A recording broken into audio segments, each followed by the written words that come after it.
எப்போதும் இந்த உள்ளம் ஏங்குதே. அடி மாங்கல்யம் செய்ய சொல்லி ஆச்சு.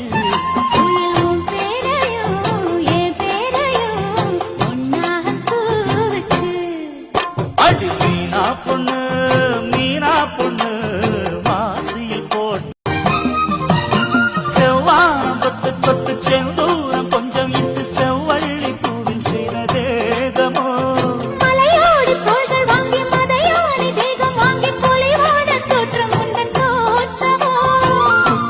சாரலுக்கும் கொடைக்கானல் தூரலுக்கும் இல்லாத சுகம்